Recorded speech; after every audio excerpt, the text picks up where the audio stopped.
Welcome, everybody, to Fantasy Baseball today on a Thursday, June 18th. Frank Stamfel alongside Scott White and Chris Towers.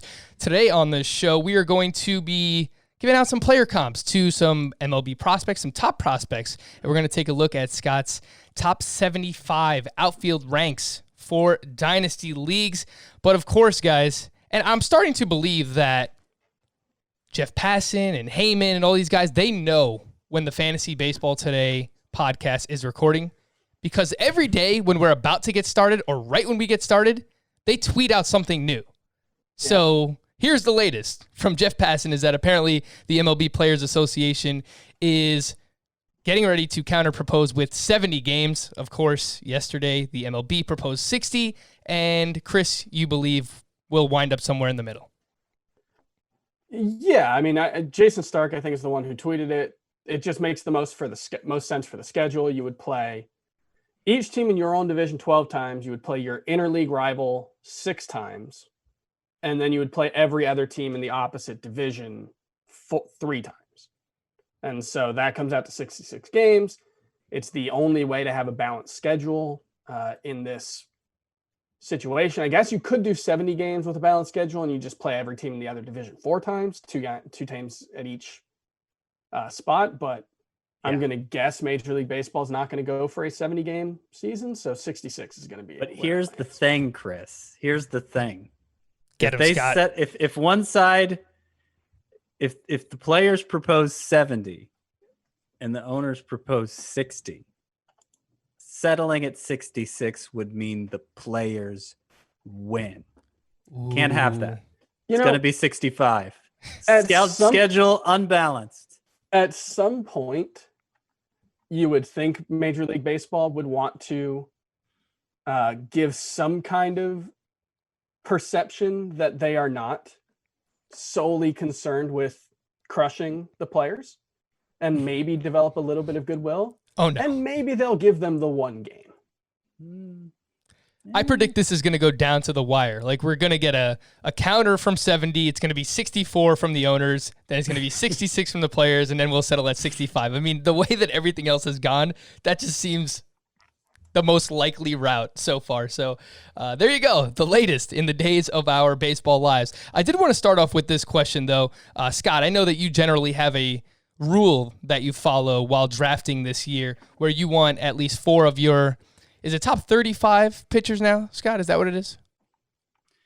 Yeah, it's 35. I mean, I've kind of started to include Jesus Luzardo in there, and you know, I'm on the fence whether to include like Shohei Ohtani in there, but just for simplicity's sake, let's say 4 of the top 35. Yeah. Yeah. So I started thinking earlier today. I'm writing my Breakouts 2.0. Spoiler alert. Max Fried is on the list. And I came up with the conclusion that I cannot leave a draft this season without one of Max Fried, Zach Gallen, or Frankie Montas on my team. I have to have at least one of them. Whether it's my, ideally SP4, but SP3, maybe you can get away with it. But I need at least one of those guys. And they're all ranked inside my top 30. So that's my rule for this draft season, something I have to do. Scott is trying his best to get 4 of his top 35, and basically every mock, I believe that you've done it. Chris, do you have a rule that you were trying to follow, something that you need to do throughout this draft season? Not really. I tend to be pretty flexible when it comes to my drafts. You know, well, we're on YouTube, so why don't you show off some of your flexibility? Physically, I wouldn't say I'm particularly flexible, but you know, mentally, I can do a lot of mental gymnastics, really. And no, for me, it's, you know, remember Heath Snips? Yes. No intentional. I wasn't around for Heath Snips. Strategy. That is my rule. Remember, always think about Heath Snips. Yeah, no intentional positional strategy, which is basically, you know, especially when it comes to hitting, like there's no positional scarcity is dead, you know, except for catcher and a little bit second base. But really, it's like nowhere near where it used to be, even at second base. So, you know, at this point, I don't care what positions I'm filling out. If I have 3 shortstops in a roto league, then I have 3 shortstops in a roto league and a shortstop in my utility. Like, that's fine. If those are the best players available, if I get to a point where Corey Seager is the best player available and I've got a shortstop and a corner infielder, Corey Seager's the pick. And so, for me, it's really just reminding myself to stay flexible, because I find when I go into a draft saying I want this guy specifically in this draft, that's when I tend to kind of go off the rails, because, I'm probably going a little too long than what you wanted here. But, one thing I always like to think about, and, I talked about it when we were talking about Chris Archer, is like the name of the player doesn't matter. And so when you go into a league, and I'm not criticizing your strategy because I really like Zach Allen and Jesus Luzardo and I want them, but when you say like, I want that player, you can end up overpaying for that player when there's another player with a very similar profile who will go later. And so that's always, in any fantasy draft that I do, it's flexibility. That's why I have 3 players in that group, Chris. I don't want to handcuff myself. I know you're saying you don't want to say, going into a draft, I need to have you on Moncada, right, or I have to have Luis Robert or something like that. That's why for me, probably my 3 biggest breakout starting pitchers are Montas, Gallen, and Max Fried, and that's why they're all ranked inside my top 30. So I need to come away with one of them. They're being drafted relatively in the same range. Yeah. So, what you can do is when the first one goes off the board, maybe you don't want to, you probably shouldn't be the first person to draft one of those 3. But once the first one goes off the board, that's when in your head you say, the next pick's going to be one of those 2. That way you can kind of hopefully guarantee you'll get at least one of them like you want without having to pay a premium necessarily. News and notes. We haven't had a lot recently outside of just a bunch of proposals and counter proposals. But I did retweet a video of Aaron Hicks taking some batting practice today in Tampa. So just a reminder that he should be ready to go. And we talked about him a couple of weeks ago, maybe a month ago now at this point. Any interest just across the board in Aaron Hicks, guys? That's going to be... just kind of ruins things, doesn't it? Yeah. I mean, it's already a very messy situation. Like, that's what's odd is all those injuries the Yankees suffered in the first spring training. It really brought clarity to the lineup, and you saw the value of guys like Miguel Andujar and Luke Voigt, Spike, and now both Stanton and presumably Judge are going to be healthy. Hicks, are we sure Hicks is going to be healthy right away? That's still in doubt, right? But he could be healthy pretty soon. And where are they going to fit all those guys? I'm guessing Hicks would get priority in the lineup over Brett Gardner, but I don't know that for sure. Probably is going to be some sort of timeshare until one distinguishes himself. And timeshare are always bad in fantasy, but especially in a shortened season where you can't count on much season being left by the time they do figure things out. Reminder, Aaron Hicks averaged 3.3 fantasy points per game in 2018. That was tied for 10th best among outfielders with teammate Aaron Judge, with Michael Brantley, with Whit Merrifield. I think that the Yankees could just go full Tampa Bay this year and just completely be so frustrating where, one day it's Hicks, one day it's Gardner. They're resting Stanton here. They're resting Judge here so those guys can be healthy for the postseason, presumably. Clint Frazier could be in the mix. Andujar could be in the mix. Just would not surprise me if the Yankees go full Tampa Bay this season. Prospect player comps. I want to jump in here. We've done these for a few of the top prospects already. And I wanted to start things off with Joey Bart, who is regarded as the number 2 catching prospect in all of baseball behind Adley Rutschman. He is the number 1 prospect in the Giants organization. He is 23 years old. He was the 2nd overall pick in 2018. Last year hit 278 with 16 home runs and an 824 OPS across high A and double A. Chris, what do you think about Joey Bart? And if you had to slap a player comp on him for the future, who would it be? Catcher is definitely the hardest position to do this for, because this was tough. There's like 2 good catchers in the entire league. And I guess you could say JT Realmuto, although I don't think he has that kind of athleticism, so it's not a perfect comp. I don't know. Now Yasmani Grandal. That's who I was thinking. Worst plate discipline, but Yasmani Grandal. He's not going to, be a high on base guy, but There is some swing and miss in his game. There's some pop. That seems like the most reasonable comp.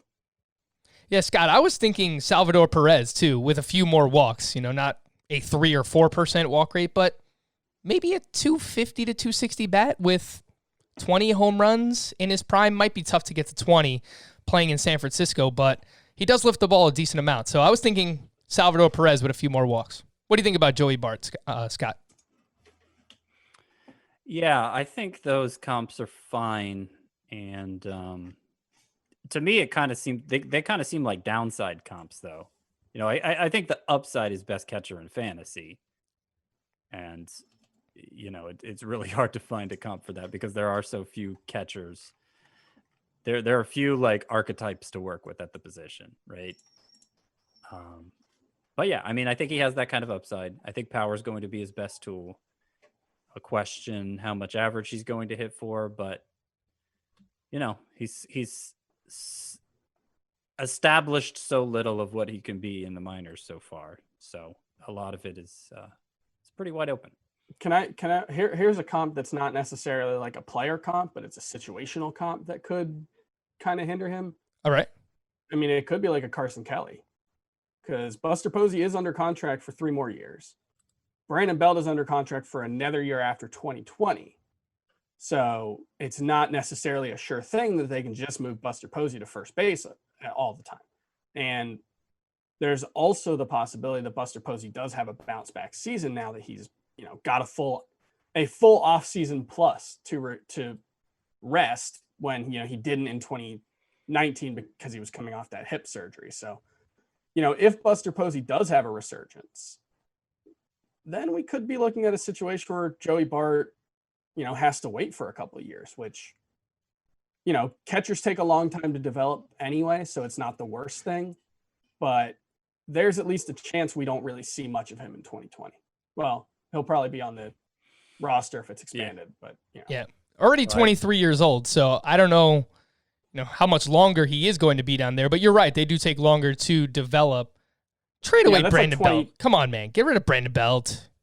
Get him out of here. That's like 20 for a non-catching prospect, Fair enough. I'm not confident Buster Posey is going to be worth playing for. I'm not confident he's worth playing now, but they're not going to rush Bart, obviously. Yeah, and I think they kind of owe it to Posey. It's almost like Joe Mauer with the Twins, right? Like, they can't just dump him because then the fan base will just they'll be up in arms. Oh, the fan base was over Joe Mauer by the end. Well, yeah, but that was dumb. Like, let's just put Buster Posey won 3 World Series rings. It's true. He's kind of the face of the franchise post Willie Mays at this point, because they kind of sort of pretend Barry Bonds doesn't exist. Yeah, I thought it was a duo in terms of like the faces. It was like him and Mad Bum. Obviously, Mad Bum's not there anymore, so it's all Buster Posey. Let's move on to Andrew Vaughn, the number 2 prospect in the White Sox organization, the 3rd overall pick in last year's MLB draft, 2019. Scott, you have him ranked as your 13th prospect in your top 100 prospects on CBSSports.com, and regarded as the top first base prospect in baseball. Maybe Spencer Torkelson takes that now, but you're looking at a 60 grade hit tool, 60 grade power. Scott, you have Vaughn ranked very high. What do you see for the future of Andrew Vaughn? I think the upside for Vaughn is like first round caliber, but a more reasonable comp. Let's go with like I don't know, maybe like he has really good plate discipline. Anthony Rizzo might be setting the bar a little high there with the strikeouts. Maybe like Josh Bell, what Josh Bell was last year, but. Like I think he has a very high floor and a very high ceiling, Andrew Vaughn, and anytime you see somebody who's defensive has clear defensive limitations like that drafted as a first baseman, he goes that early. That's pretty indicative of that. I mean, I think he's probably the top if you had a rookie draft this season, or if you haven't done it yet, like an entry draft based on last year's draft. He's probably the top pick. I think even over Adley Rutschman, just because there's so much more that can go wrong for a catcher, which that says a lot about what kind of prospect he is. Like Scott said, going 3rd as a first baseman only, like your best case scenario is first base, and you're probably going to end up being a DH, which is what it sounds like for him. You got to have a really good bat, and he does. I think Anthony Rizzo is a fair comp. I mean, you're talking about a guy who had like 12% walk or strikeout rate in college with 33 strikeouts and 60 walks, which is just unbelievable. He struck out 18 times in 256 plate appearances in 2018 as well. Like that's an absurd hit tool. So, Anthony Rizzo is not too optimistic. Paul Goldschmidt, without the stolen bases, peak Paul Goldschmidt is probably not too optimistic. And I think a reasonable comp is Jose Abreu, his future teammate. Better walks, but the hit tool and power, it could be that same kind of combination. Yeah, I was thinking Anthony Rizzo. You guys hit it on the head there. Great plate discipline, doesn't strike out all that much. I think on the high end, you could be talking about Freddie Freeman. Scott, you mentioned, a potential first-round fantasy contributor in Andrew Vaughn. If he turns out to be, a 280 bat, maybe even 300 hitter with 30 home runs, I mean, that's pretty much who Freddie Freeman is. He's not going to give you anything in terms of steals. And, of course, the plate discipline, the walks are going to help a ton for points leagues. I think we're probably looking at a 360, 370 OBP type of guy here in Andrew Vaughn. So, lots to like there from a fantasy perspective. Scott, Drew Waters, he's a very interesting name, and I was digging in today to the profile. Obviously a prospect in the Braves organization, their number 2 prospect, second-round pick in 2017. He's 21 years old. He had 309 last year with 7 home runs and 16 steals between AA and AAA. What stands out to me, Scott, 29% strikeout rate. This is not a typo. 435 BABIP. Yeah. That is just, trying to come up with a player comp for him was a little tough, I will say. Yeah, no, it is. I mean, a player who strikes out that much in the minors better have serious power potential. And he hasn't, like, he has a lot of extra base hits. The scouting reports give him a high power, a pretty good power ceiling, better than he's shown so far. But what, he has the sort of batted ball profile that should lend itself to a high BABIP, kind of like we talk about with Brian Reynolds. But not 435. I mean, that's obviously not something that's sustainable at the major league level. And he seems to strike out a lot more than Brian Reynolds does. So Brian Reynolds doesn't seem like a fair comp. I look at Drew Waters, and this is not probably a useful comp to this audience, but like I immediately think of Drew Stubbs. And Drew Stubbs ended up having not such a great outcome, but he was highly regarded. It seemed like the tools were similar. Maybe he didn't have as much profile for the high BABIP the same way Waters does, and so maybe Drew Stubbs was destined to fail a little more than Waters is. But I mean, Waters could absolutely bust as much as he strikes out. It's a very difficult prospect to rank. I'm not sure I ranked him where I'm really comfortable taking him in my top 100. I think I have him in the top 40.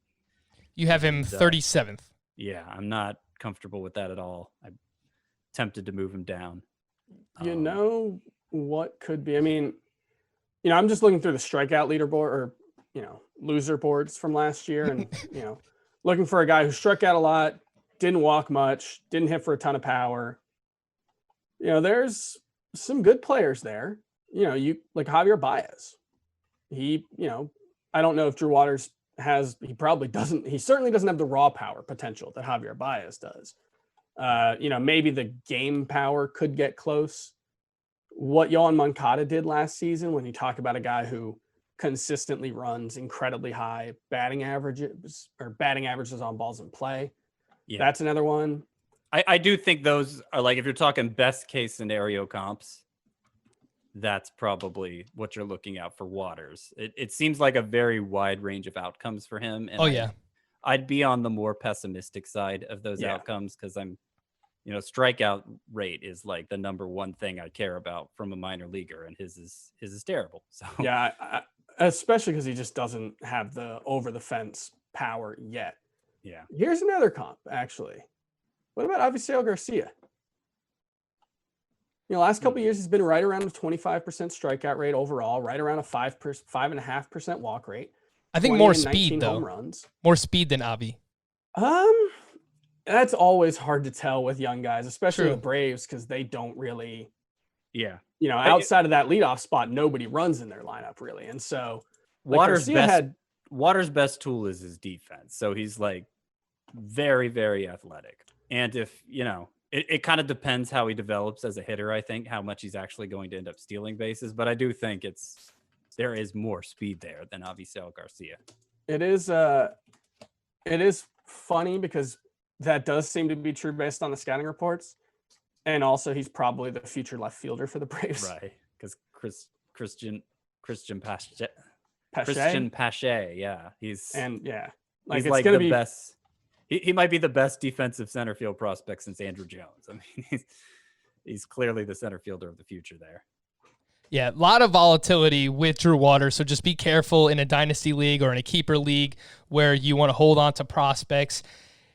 It was tough to find a comp, but he's such an aggressive swinger. I was thinking Ahmed Rosario, but in the outfield. Like a 260 Ahmed Rosario bat. did not strike out nearly that much in the minors. It's true. Ahmed Rosario was like a 65, 70 hit tool guy coming up as a prospect. He kind of fell apart in the majors, but yeah, that was his calling card. I thought like 10 homers, 20 steals is something that might be realistic for Waters. I don't know. Maybe the power improves. So, I mean, you throw out like Baez, but that's like a 99th percentile outcome for Drew Waters. If the power is only Ahmed Rosario level, like Drew Waters is going to be a bust. Here's the player comp for Drew Waters. A player you want to sell before the 2020 season begins. A player who, as soon as he gets called up, then you sell him. I mean, I could see like this is a guy who's minor league scouting reports, I guess would be the best way to put it, far outstrip what he's actually done as a hitter. And maybe he becomes that Francisco Lindor type of guy. He is very young. I will give him that. He reached AAA as a 20-year-old. He has a lot going for him. He was I think the second youngest player in his draft. But yeah, that's just one that I could see the shine rubbing off very quickly.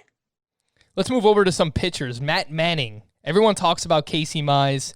Matt Manning is the number 2 prospect in the Tigers organization. First round pick back in 2016. He is 22 years old, 6'6", big righty on the mound, has a plus fastball and a plus curveball. The changeup has become, I would say, an adequate pitch based on everything that I've read about him. Chris, we'll start off with you this time. What do you think about Matt Manning, what he's done so far? Has he been a little bit overshadowed by Casey Mize? Yeah, I actually don't really love Casey Mize from, what I've read.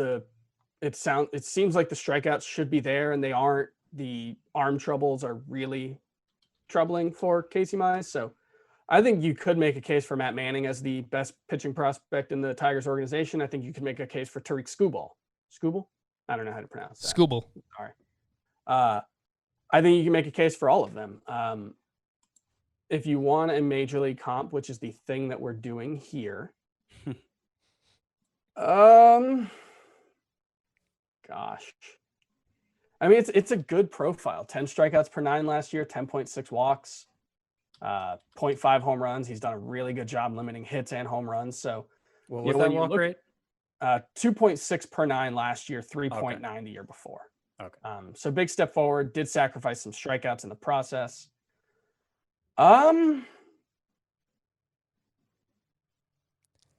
It actually looks a lot like Jose Barrios in the minors. Barrios had more consistent control, but what Manning did last season in particular looks a lot like what Jose Barrios did. You would hope that he would be more of a strikeout guy than Barrios, but then when you look at the actual, pitches that he throws, it's a good but not elite velocity fastball, a good breaking ball. His is more, I think, of a 12-6 curve than that big slurvy thing that Jose Barrios throws. And then he's got that changeup that's a work in progress. So, in terms of that, limiting hard contact, that could be It actually, what he did last year is almost a dead ringer for Jose Barrios' entire minor league career. That's not bad. I really like that Barrios call. Scott, what I was thinking was Zach Wheeler, except like if Zach Wheeler were actually good, like 2018 Zach Wheeler. Yeah, I think that's more along the profile I was thinking too. He might have control problems. He should be a pretty good ground ball pitcher.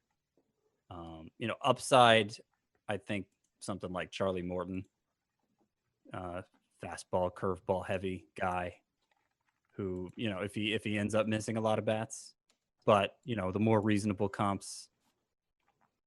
I think I like that Wheeler one. Yeah, Wheeler's a good one. He's another guy who, he has run pretty low BABIPs throughout his career, I'm pretty sure. Right around a strikeout per inning.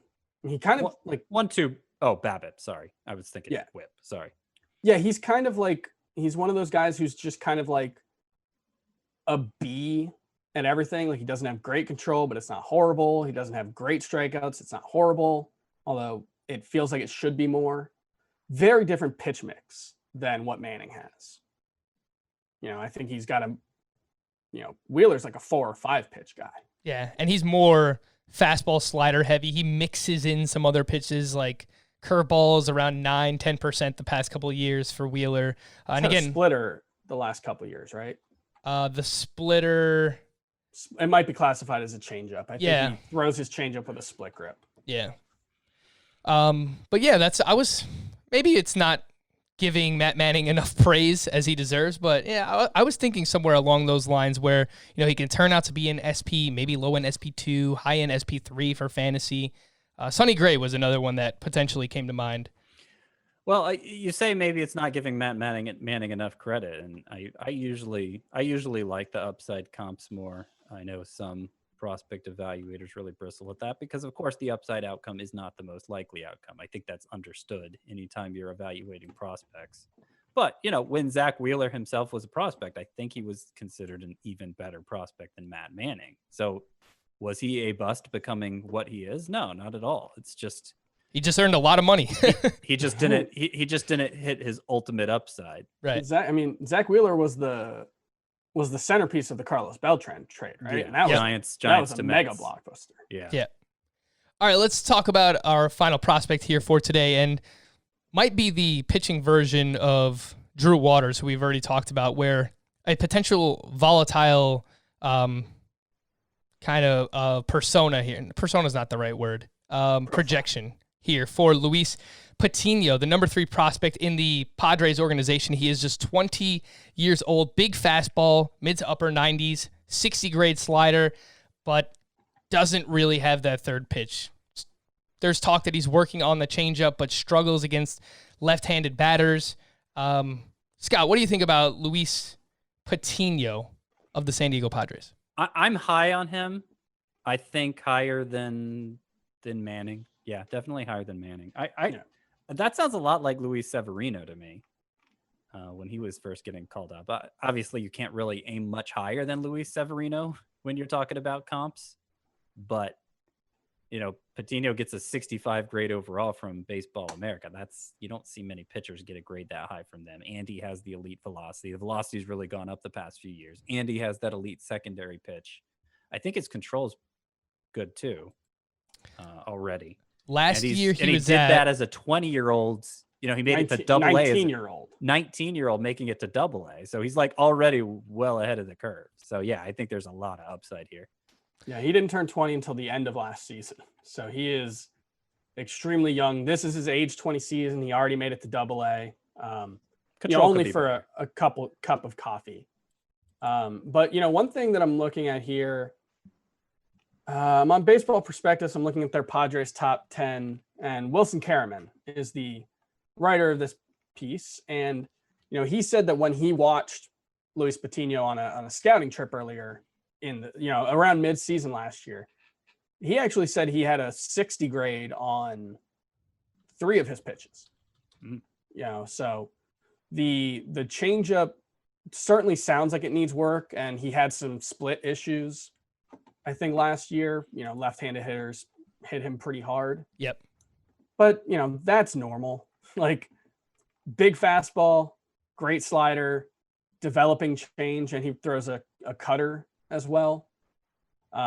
That's like kind of there's like 40 right-handed starting pitching prospects of various quality within any like random top 150 you could find. But he sounds like he's one of the better ones. You know, there's some deception in the delivery. The velocity's great, and he's super young.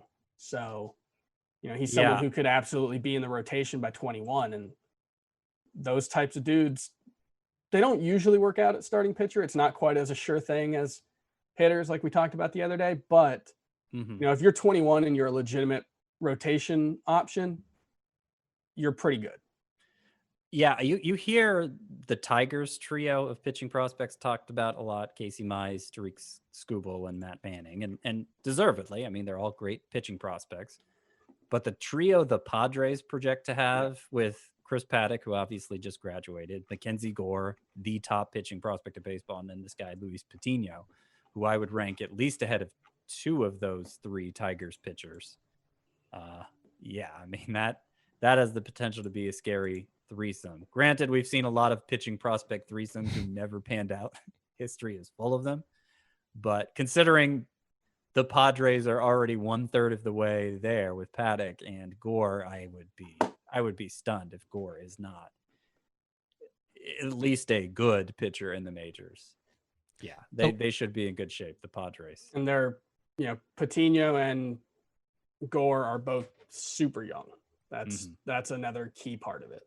The last thing I'll add on Patino was last year, the walk rate, 3.5 walks per 9 at high A ball, and then it was super small sample size. It was 2 starts, but it was 4.7 walks per 9 at double A. So I was thinking somewhere between like Dinelson Lamet and Luis Castillo as potential player comps. Yeah, Castillo seems like a good one too. I mean, Castillo and Severino are similar in that they both really just have 2 great pitches and have struggled to develop the third, but it's like opposite what their great secondary pitch is. Castillo has the changeup, Severino the slider. If Patino's control doesn't develop, it's probably more like a Luis Castillo outcome than Severino. You know, it is so easy for every other pitching prospect to develop a good breaking ball. Why does Luis Castillo struggle so much? Like, he is like, if he is the ideal platform from which you would want to build a pitching prospect, because he's got the elite velocity, which you can't teach, as they say. And he's got the changeup, which you can teach, but takes a really long time, and most guys never figure it out. It's just like mind-boggling. And it is boggles the mind. A nasty changeup. Maybe the best in baseball right now from Luis Castillo. His slider's not terrible, Chris. It's like adequate, you know? It's Chris Paddock is kind of the actual version of that. Right. Because he's also got that incredible changeup. He doesn't have the elite fastball velocity, but it's a good pitch because it's deceptive. But yeah, it's like, come on, guys. Come on, guys. Just Why like can't that. Make your fingers work. You know, do this thing, something like that. All right, that's for those of you watching. Yeah, if you're watching that, that's what you get. Apparently you get pitch grips now from Chris Towers here on the Fantasy Baseball Today YouTube channel. Something I didn't know he was capable of, but you find something new every day. I'm going to take a quick break. First, just want to remind everyone to join our Facebook Fantasy Baseball Today Facebook group. Fun conversations. There are leagues that you can join, hopefully, eventually, when we have a baseball season.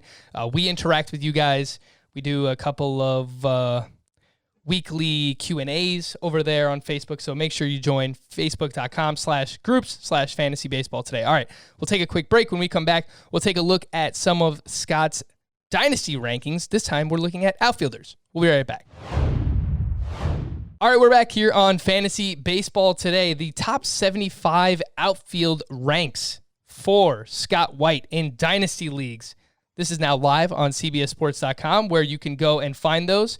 And we had a conversation yesterday about starting pitchers in dynasty leagues and basically how Scott ranked them. He used this system of present value, future value, and confidence. He ranked them based on a 1 through 5 point system. He did the same thing for his outfield ranks.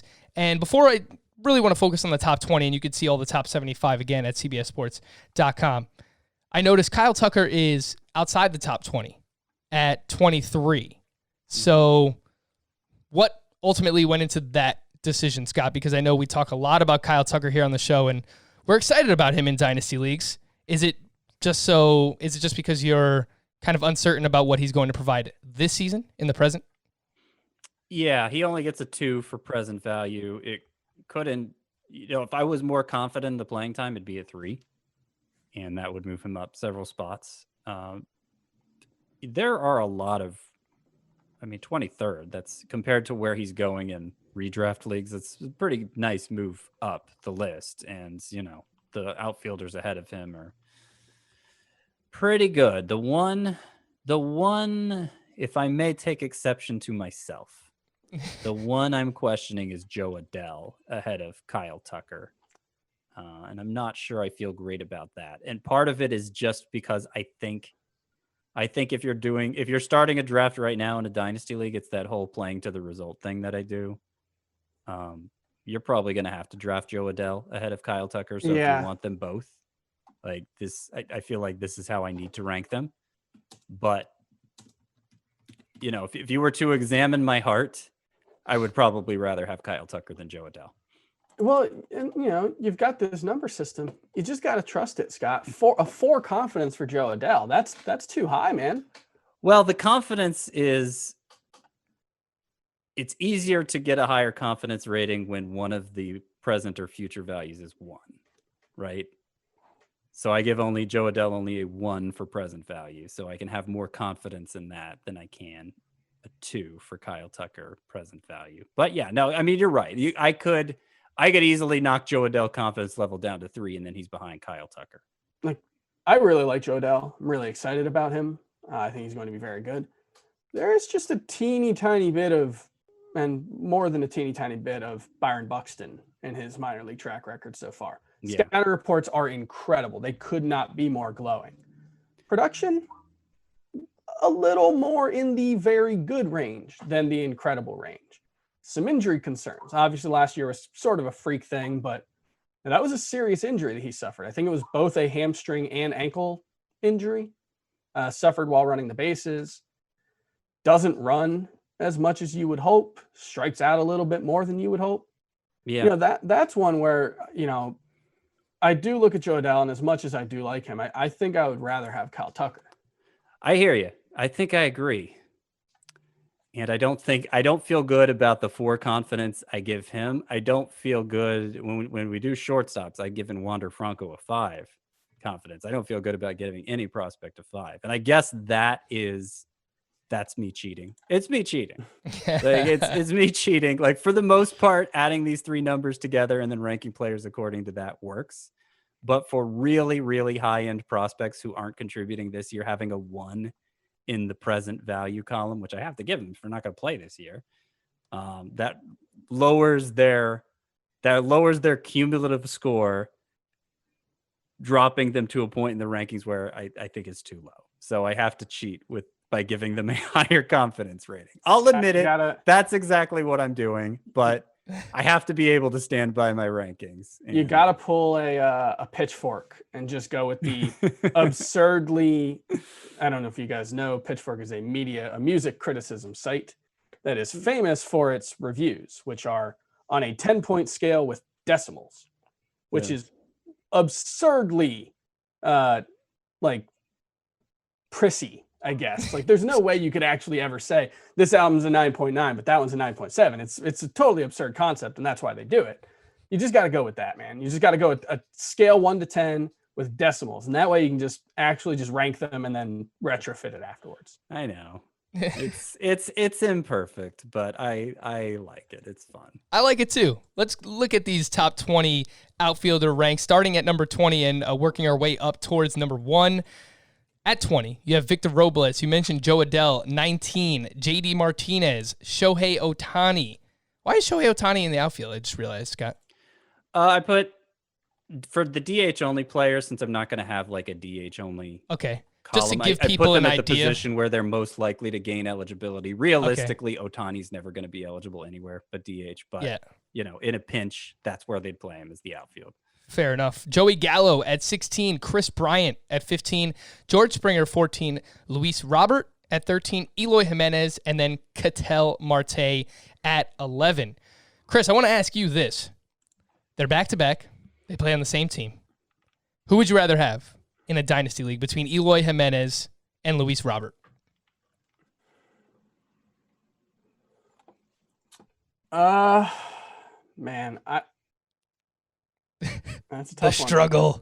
Well, because you're kind of putting two different things that I care a lot about, which is Eloy Jimenez has actually done it at the major league level to at least a certain extent.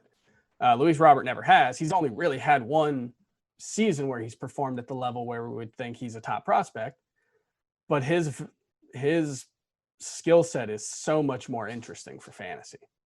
So I think I go with Eloy Jimenez over Luis Robert, but begrudgingly. Yeah, I really struggle with it. And I also I look at them at 12 and 13, that also feels wrong, but I can't necessarily look at the guys below them and say that it's super wrong. But then I think Kyle Tucker versus Luis Robert, it's really close in my head too. So I'm all over the place. I don't know what to do. I'm glad I don't have to do rankings. That's the best part of my job, is I never have to actually rank things. Just nitpick. Yeah, you just get to criticize them. Yeah, it's great. It's the best job. No, it's something that when I did rankings, I really struggled with, is this transitive property thing where I might like player 1 more than player 2, but then I like player 2 more than player 3, but then I like player 3 more than player 1. It's just it shouldn't make sense, and it doesn't, but it's really hard to actually especially when you're talking about dynasty, and especially when you're talking about young guys who we don't actually know. So overall, Kyle Tucker should be 11th. The mathematician, statistician that Chris Towers is. I don't know what other fantasy baseball podcasts you're going to hear the transitive property talked about, but there you go. That's what Chris Towers brings to the table. Scott, you have Eloy and Robert both as a 3 in present value, a 5 in future value, and a 3 in confidence. So they have the same rating across the board. Mm-hmm. Who would you actually prefer if you were on the clock? Eloy Jimenez. Yeah. If we were to chop up that confidence ranking, Robert would be more like a 2.5, and Eloy Jimenez like a true 3. So that would be, that would be why I prefer Jimenez. But it's close. It's close in my redraft rankings too. I know I'm particularly low on Jimenez, which is what makes them close. But they're only a few spots apart there in my outfield rankings. All right, so let's take a look at the top 10 here. You have Austin Meadows. Spoke a lot about him yesterday. Bryce Harper at number 9. Aaron Judge, 8. Yordan Alvarez, for the same reason we mentioned Ohtani, he's number 7. Then Mookie Betts, Christian Yelich, Mike Trout, Cody Bellinger, Juan Soto, and Ronald Acuna. And I will point out that 1 through 6 on this list, from Acuna through Betts, everybody has 5s across the board. And rightfully so. It's really hard to argue that. And Scott, I love the fact that you put Juan Soto second. I know, some people are going to say, oh, well, Trout's still going to be the best player in baseball for the next, whatever it might be, 2, 3, maybe 5 years. Nobody knows for sure. But I mentioned this dynasty startup I did a lot. And I did it recently. I had the second overall pick in a 5x5 OBP, and I took Juan Soto over Mike Trout. So I love the ranking there. Yeah, and this is a recent adjustment I made. The more I thought about it, the more I saw other people doing it. When we've done these dynasty startup mocks, I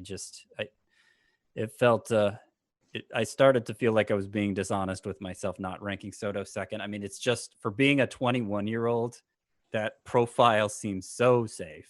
Like he's already doing things that, like it takes some players, some really, really good players, like 5 years to reach that level of skill with the bat, making contact that often, being that patient at the plate. And he's doing it at 21. So it's hard to envision things going wrong there. Certainly Trout, you can't really, upside wise, you can't put Trout behind anyone.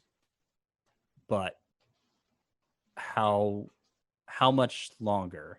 I think it's a fair question to ask because, I mean, Trout is so good in so many ways that you just expect him to cruise until his mid-30s. But he's been banged up a lot in recent years. But there's been zero, like he gets better every year. He just doesn't play the full season. But they've all been kind of random injuries. I understand. But when you're talking about number 2, and your comparison is Juan Soto, I mean, of course, you have to be a little bit nitpicky. And when in Dynasty, you're talking a long-term perspective. I don't know. I could see how. I don't even want to say it because it's such a horrible thought. But the way Ken Griffey Jr.'s career unfolded, where once he got to 30, he just couldn't stay on the field, and his final career line ended up being just the first half of his career, basically. Except for a couple of seasons where he stayed healthy and put up pretty good numbers with the Reds. But like, I don't know. Trout's been banged up a lot lately, and because he runs so much and he plays a demanding position defensively, like I don't know. I could just see how he could have trouble staying healthy in the latter stages of his career. So this is going to upset people. It always does. Mike Trout's a far better player than Ken Griffey Jr. ever was. Do not at me. I know it's controversial. It shouldn't be. It's not really relevant to the discussion. No, but it is. Controversial. It is. No. It is in this way. When you compare, the kind of people you're comparing Mike Trout to in terms of both greatness, but also skill set, you're talking about not Ken Griffey Jr. You're talking about Barry Bonds. You're talking about Mickey Mantle. You're talking about Willie Mays. You're talking about, Mike Schmidt is another guy who the numbers they don't wow you the same way the other guys do, but it's that he's an A+ at every single thing on a baseball field. Whereas Ken Griffey Jr. was very good defender, very good contact hitter, great power hitter. Didn't have great plate discipline.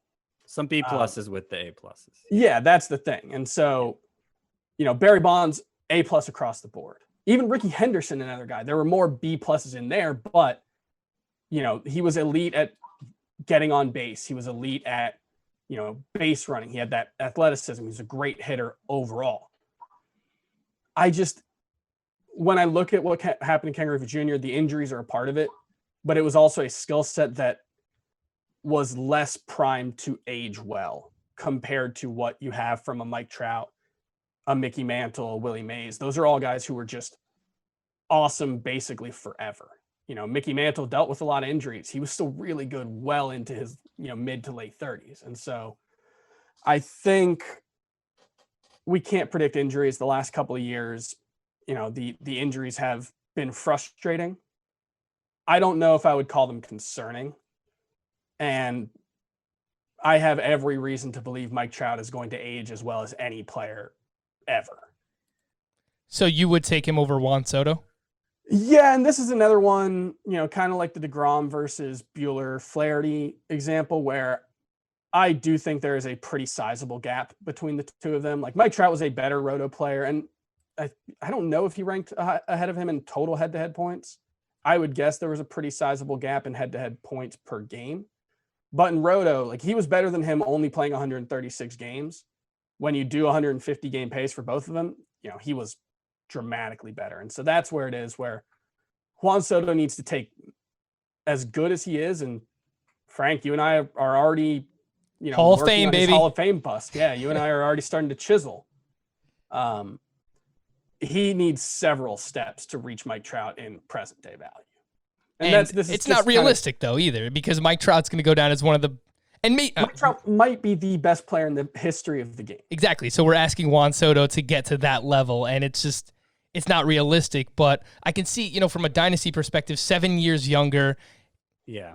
The fact that Trout undoubtedly has missed time it's just a fact. Yeah. He has missed time the past couple of years. So, I mean, for those reasons, I get it. But if you're someone who drafts in a startup dynasty league for that 3-year time frame that we talk about a lot, 3 to 5 years, and you want to take Trout, like I can't knock you for doing that. He actually he had more fantasy points than Juan Soto last year, playing 16 less games.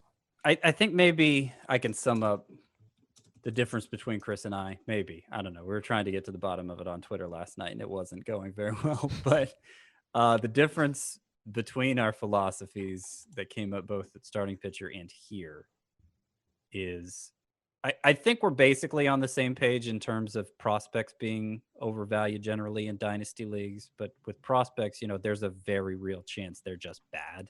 They just turn out to be bad players. It's very risky. Like 50-50 for top 100 prospects. But with players that are more or less proven, I definitely prioritize longevity over the degree to which they're good, I guess. If I can trust that they're great already, it doesn't matter as much to me exactly how great they are. I'd rather have the longevity. But there's particularly at pitchers, there's a lot of times a lack of longevity also speaks to a higher level of provenness. So I get that too. But at hitter, I think there's no reason to doubt how good Juan Soto is going to be. He may not be Mike Trout, but he may be Albert Pujols, Yeah. So for me, it just I think Mike Trout should probably be a 6 in present value. Juan Soto definitely shouldn't be a 4, but he shouldn't be the same rating as Mike Trout. That makes sense. I know you're saying. And also I'm about as confident that both will be very good for the next 7 years. And 7 years, the Yellowstone caldera may have exploded and fantasy baseball, isn't really, it's not as popular after that. So, I just think with pitchers, I'm very much a present value is almost all that matters. For hitters, the window of predictability extends out further, especially with Mike Trout. It's a quibble. It's fair. It's fair. I mean, originally I had him ahead of Soto. You go look at my top 150 dynasty overall, which I originally put together in December, I think. And it'll still show Trout ahead of Soto. Once I'm done with these positional things, I'll go update that. But yeah, no, it's totally fair. You can find the rest of Scott's rankings again over on cbssports.com. But I want to get to some emails, fantasybaseball@cbsi.com. Continue to send us your emails or leave a 5-star Apple Podcast review and drop a question in there. That's exactly what Gil Cubs 9 did. And he is in a 12-team head-to-head categories league with 80 keepers total heading into each year's auction. I have one more post-auction contract extension to offer at a $2 annual increase from his 2020 salary for the 2021 and 2022 seasons. So in a head-to-head categories league, Miguel Sano at $10, Franmil Reyes at $8, Ramon Laureano, $6, J.D. Davis, $5, Max Kepler, $3, Josh James, $3. Scott, who do you want from that group? I'm just reading over the rules again real quick. Yeah, it's a $2 annual increase for the next 2 seasons after this. I know this is going to be a boring answer coming from me, but J.D. Davis. I do. I think Miguel Sano's the easy answer, but he's already $5 more, and he's been in the news lately.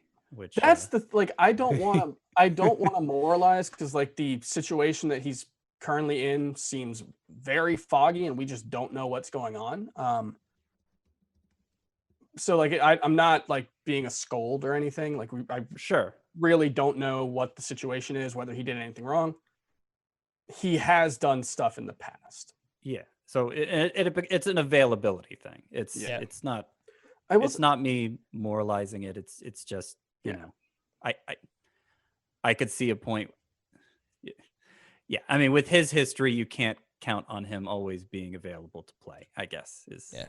And even without the off the field stuff, he's been injured the past couple of seasons. So you got to factor all of that in. Chris, what do you think here? Oh man, I missed Kepler. Yeah, that's what I was going to ask. You don't have J.D. Davis ahead of Kepler, right? No, I don't. Kepler's $2 cheaper. I mean, I'm not sure that makes a big difference, but it's, obviously helps if I already have Kepler ranked ahead. Yeah. And Laureano is in the discussion. Frank, you might actually pick Laureano, knowing how you feel about him. Yeah, I do like him relative quite to a us. bit.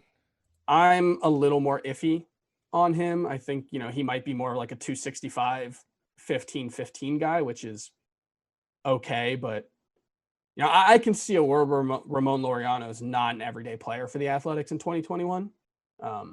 Given that his defense rates out actually pretty poorly, despite the incredible highlights. So I would definitely go with Max Kepler. I think they're pretty close in 2020 value, and you get him for $3 less. Yeah, so for me, it's actually between Kepler and Franmil Reyes because this is a head-to-head categories league, and I punt steals in this format. So Ramon Laureano's, 10 to 15 steals doesn't really matter much to me. I'll take Max Kepler as well at $3. I like Reyes a lot, but that $5 discount between the two puts Max Kepler over the edge for me. This next one's from Marquise. Greetings, Sammy, Dean, and Frank. Oh, and Adam, if he makes an appearance. Sammy, Dean, and Frank? I don't remember an Adam in the Rat Pack. Frank, you're from New York. How do you not know this? This is unbelievable. You don't know Sammy, Dean, and Frank? Come on. What is this? The Rat Pack. Dean Martin, Frank Sinatra, and oh God, I blanked on the name. Sammy Come Davis, on, man. right? I'm not even 30 years old. I'm supposed to know about this stuff. Sammy Davis. He hasn't seen any the two most famous New York-based sitcoms. He hasn't seen any of it. Right, Of course, talking about I'm a Sex fake and New the Yorker, City. man. But I feel like every third restaurant here has like a black and white signed autograph of Frank Sinatra. I want to know. All right, well, moving on to the question. Unbelievable. Since teams like the Twins, Brewers, Cubs, maybe the Reds start the season in cold conditions outdoors, is there a possibility playing only in the summer months offenses could benefit? I remember Brian Dozier and the Twins would crush during the summertime. If so, what teams or players should we target? P.S. Scott needs to work on more Michael Caine since he's going to be in Tenet. Yeah, I saw that. I'm looking forward to Tenet. I look forward to every Christopher Nolan movie. Yeah. This definitely wouldn't apply to, right? Because they play indoors. For who? The Brewers. Yeah, that's what I thought of as well. Yeah, they have a roof there. I mean, you usually do, like, anecdotally, Twins, Indians, maybe the Cubs, the Reds, like, you do see a lot of cold weather games early in the season. You could go with Colorado as well. They have famously had several snowouts over the last few seasons, which is always fun. I'm always wary of this kind of factor being put in. It's impossible to know who actually does and doesn't benefit versus who had just gotten off to a cold. Like, you could get off to a cold start 3 years in a row, and it doesn't necessarily mean you're fated to be a poor starter to the season. Adam LaRoche, I feel like, is a great example of someone who, I believe his season splits kind of switched as his career went on. I think he was always was he really good early in the season and then switched, or was it the opposite? I think it was the other way around. Yeah, he was bad early in the season, but if you look at his career, last I checked, which was actually a couple months ago for some reason, it wasn't, I think his career splits had mostly disappeared. And generally speaking, when we're talking about any kind of split, the longer you go, those things tend to disappear, which tends to show that they're not real. We brought this up recently, and I feel like Adam mentioned Edwin Encarnacion as someone who typically gets off to slow starts and, could be helped potentially by some warmer weather. Jose Abreu, I've mentioned this before. I mean, he has actually been on record saying that when he first came over, his first couple of seasons, he would struggle early on because of the cold weather playing in Chicago because he was from Cuba. So those are just a few names that pop out to me, and they're both on the White Sox. Do you have anything to add there, Scott? No, not really. Is it just me, or do you guys recall, and I'm sure it would be easy to look up if I cared to invest the time in it, but the Rockies very regularly getting off to really good starts and then just fading from the playoff picture as the season plays out.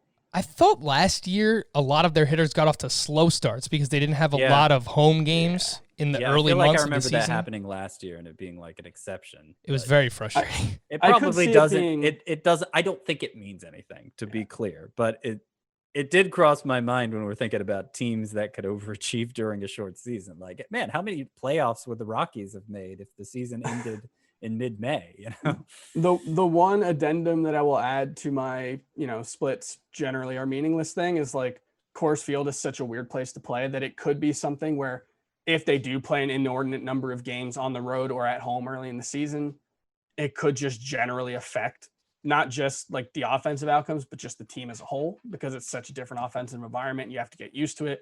And if the Rockies play 15 of their first 24 there, they're really used to it and everybody else is not. So you could derive a benefit that disappears over the course of the full season. Fair enough. All right, I had an update on a Twitter poll that I made regarding the snack combos, but I'm going to save that for tomorrow. Hopefully Adam is back on the show. I'll save that for tomorrow. I'm not. Wait, no, you can't save it for tomorrow. I can't save it for tomorrow. All right, Chris, I'll reveal the results right now. Basically, I just asked people if they like, what are your thoughts on combos, the snack? And the 3 options were, they're awesome, they look gross but taste good, and ew. 48.9% of the vote. Where do you think it went, Chris? They taste awesome. Or they're awesome. They are awesome. That is exactly right. So take that, Adam Azer. Combos are awesome. I'm a man of the people. He is a man of the people. I've always been known as a populist. Chris won't be here tomorrow. Oh, man. What I was saying about the Rockies has not been true at all in recent years. It was true in 2017, but I'm back to 2014 now, and that's the only time it's been true so far. So that seems like a good place to wrap the show for today. For Scott and Chris, I am Frank. Thank you all for listening and watching on the Fantasy Baseball Today YouTube channel. We'll talk to you again tomorrow. Bye-bye.